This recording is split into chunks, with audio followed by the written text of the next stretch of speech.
ኤርትራ ንምድንፋዕ ምሕዝነት ንሰላምን ልምዓትን ብዝብል ቴማ ካብ 26 ክሳብ 29 ጉንበት ኣብ ኣልጀርስ ርእሰ ከተማ ኣልጀርያ ኣብ ዘቃንዐ መበል 17 ኣኼባ ሚኒስትራት ምንቅስቓስ ሻራ ዘይብለን ሃገራት ተሳቲፋ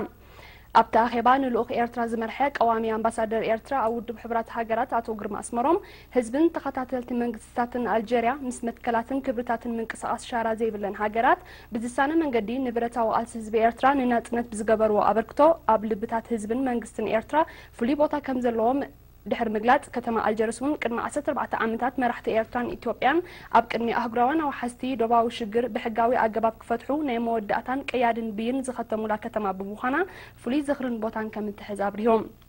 ዝኾነት ሃገር ትንኣስ ትዕበብ ዘይገድስ ኣብ ትሕቲ ዝኾነ ይኹን ምኽንያት ወይ ቅድመ ኩነት ልኡላዊ መሬት ካልእ ሃገር ክትጎብጥ ኣይግባእን ጥራይ ዘይኮነ ክትኩነን እውን ኣለዋ ዝበለ ኣምባሳደር ግርማ ምግባጥ ድማ ብዘይካ ምውፃእ ናይቲ ጎባጥ ሓይሊ ካብ ዘይመሬቱ ካልእ ፍታሕን ኣማራፅን ስለ ዘይብሉ ንሰላምን ብልጽግናን ህዝብታት ኤርትራን ኢትዮጵያን ከምኡ እውን ንጸጥታን ምርግጋእን ዞባና መንግስቲ ኢትዮጵያ ብመሰረት ዝፈረሞ ቀያዲ ስምምዕን መትከላትን ክብርታትን ምንቅስቓስ ሻራ ዘይብለን ሃገራትን ካብቲ ጎቢጡ ሒዝዎ ዘሎ ባድመ እትርከቦ ልኡላዊ መሬት ኤርትራ ብዘይ ቅድመ ኩነትን ብቕልጡፍን ንኽወፅእ ጸቕጢ ክግበረሉ ጸዊዖም